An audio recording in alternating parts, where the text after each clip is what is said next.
भगवान परशुराम जो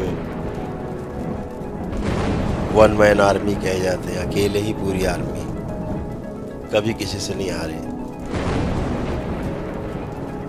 और भगवान शिव के इकलौते शिष्य, बाकी जितने रहे सब भक्त माने गए, भक्त कहे गए, इकलौते शिष्य।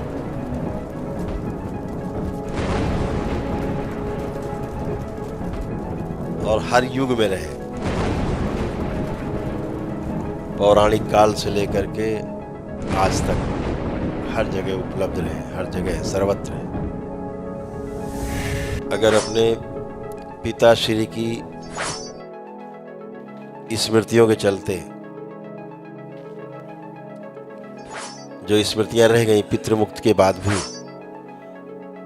तो जब भी उनके पिताश्री की स्मृतियां आगे आती थी, उनकी हत्या हुई थी पिताश्री की, तो बदले की भावना, उनके पिताश्री की मरते के समय की बदले की भावना, वो स्मृतियां रह गई, जिसके कारण जब भी वो स्मृति आगे आती थी बदला लेने वाली, तो उन्होंने गाजर मूली की तरह लोग काटे और 21 बार काटे।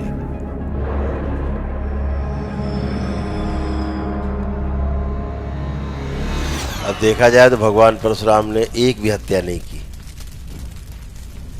हत्या कर ही नहीं सकते थे। लेकिन जैसे दरबार में स्मृतियों का विज्ञान जो खुला है, इसके आलोक में, इसकी दृष्टि से देखेंगे, इस विज्ञान की दृष्टि से, तो भगवान परशुराम बिल्कुल निष्कलंक है और निष्पाप है। उन्होंने कोई हत्या नहीं की, किसी की हत्या नहीं की।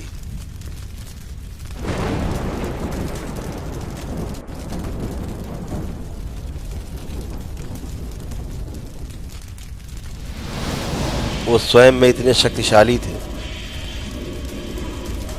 कि अपने एकमात्र श्राप से सबको नष्ट कर सकते थे। पूरा कुल खानदान, बचता ही नहीं कोई वहाँ क्षत्रिय कुल में। लेकिन चूंकि संहार के समय वो होते नहीं थे, संहार के समय उनके पिताश्री की स्मृतियाँ थीं जो एक्टिवेट हो जाती थी। तमाम ग्रंथों में इसका उल्लेख है। और जब 21वीं बार वो फिर से चले काटने के लिए, जब स्मृति आगे आई, तो लोग भाग करके पहुंचे जहां हनुमान जी और जामवंत जी एक साथ बैठे थे, तो वहां पहुंचे, तो गुहार लगाई कि हमको बचाओ, हम लोगों का तो कोई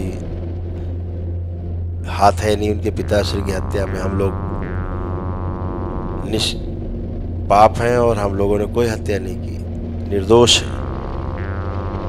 तो जामवंत जी ने हनुमान जी से कहा कि भाई इनकी रक्षा करो, बात तो सही है।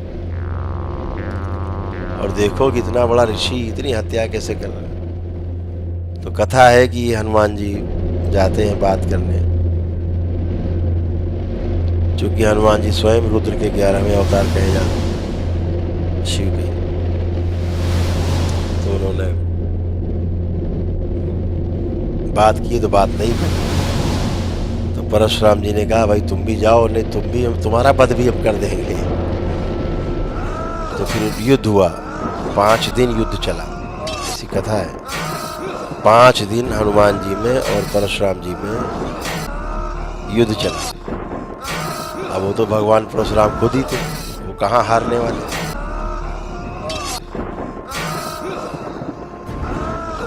तो चूंकि हनुमान जी रुद्र के खुद ही अवतार थे, 11वें अवतार थे, तो इसलिए जब वो झुल्ला गए 5 दिन में कि ये कैसा आदमी, न मानता है न हारता है, तो विशेष विद्या का प्रयोग करके उनको मूर्छित कर दिया।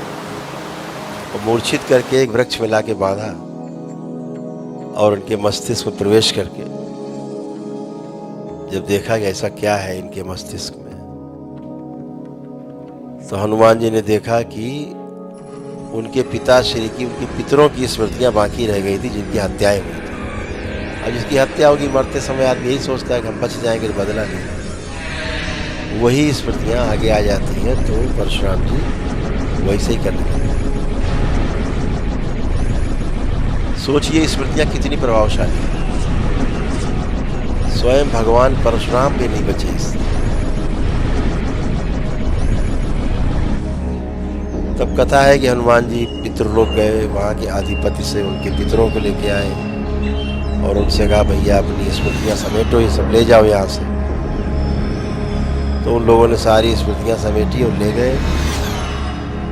तब भगवान परशुराम के 2 आंसू टपके। जैसे आप लोगों को दरबार में गंदगी निकाली जाती, स्मृतियाँ नष्ट होती हैं, तो बोला जाता है ना कि खांसी से, डकार से, जमुआई से, आंसुओं से, हिचकी से बाहर जाती श्वास के द्वारा नष्ट हुई स्मृतियाँ बाहर हो जाएं। तो ऐसे ही उनके 2 आंसू टपके और वो स्मृतियाँ नष्ट होकर बाहर हो गई। फिर जब वो होश में आए तो हनुमान जी ने उनसे कहा कि तुमने ये सब किया। तो उन्होंने कहा कि मैंने किया ही नहीं, मैंने तो कुछ भी नहीं किया। तो फिर कथा है कि भगवान परशुराम ने उसका प्रायश्चित भी किया। अब ये कोई नहीं बताएगा, ये बताएगा हत्या एक ही। और जबकि दरबार के देखे उन्होंने कोई हत्या नहीं की, एक हत्या नहीं की, सब स्मृतियों के प्रभाव में हुआ। तो कथा है कि फिर उन्होंने प्रायश्चित किया उसका, और जितने लोगों की हत्याएं की थी उन सबका पिंडदान किया, उन सबको पितृमुक्ति कराई और सभी को जो है स्वर्गलोक के लिए भेजा। इतनी उनमें तप था, उन्हें बल था उनके अंदर ही। इतने बड़े ऋषि, जिनसे बड़ा ऋषि, सन्यासी, तपस्वी इस सृष्टि में कोई पैदा नहीं हुआ चारों युगों में। तो हम सब आप उसी स्मृतियों के जाल में फंसे रहते हैं। जब आप भी उन स्मृतियों से निकलते हो बाहर तो आपको पता लगता है कि हाँ वाकई बात सही है, हम भी फंसे हुए थे स्मृतियों में। वो जंगल है बड़ा। तो भगवान परशुराम उन स्मृतियों के कारण समाज में ये मान लिया गया कि उन्होंने बहुत हत्या की, जबकि कोई हत्या नहीं की। और एक इस दोष के कारण आज जिन भगवान परशुराम की पूजा घर घर में होनी चाहिए थी, केवल स्मृतियों के दोष के कारण आज घर घर में भगवान परशुराम नहीं है। लेकिन भगवान परशुराम हम सब के दिल में बसते हैं। उन्होंने अपने जीवन में कभी किसी के साथ कोई अन्याय नहीं किया। जो अपने को भगवान भी मानते रहे या भगवान माने गए या हम लोग भगवान मानते हैं, उन तक को भगवान बनाने में उन्हीं की भूमिका रही है शुरू से। चाहे त्रेता युग में भगवान राम को सिद्ध किया कि ये भगवान है, और चाहे द्वापर में भी भगवान श्री कृष्ण को भी। भगवान श्री कृष्ण के पास जो आप सुदर्शन चक्र सुनते हो ना, ये भगवान परशुराम के द्वारा ही दिया गया था श्री कृष्ण को, वो सुदर्शन चक्र। आप सोचिए किस श्रेणी के हो रहे हैं कि वो सुदर्शन चक्र नहीं होता तो भगवान श्री कृष्ण आज भगवान श्री कृष्ण नहीं कहलाते।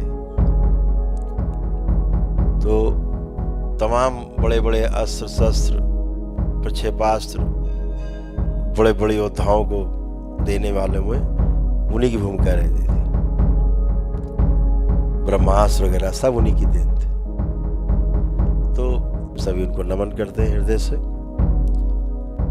और उनके पथ पे चलने के लिए संकल्प लेते हैं। बोलिए भगवान परशुराम की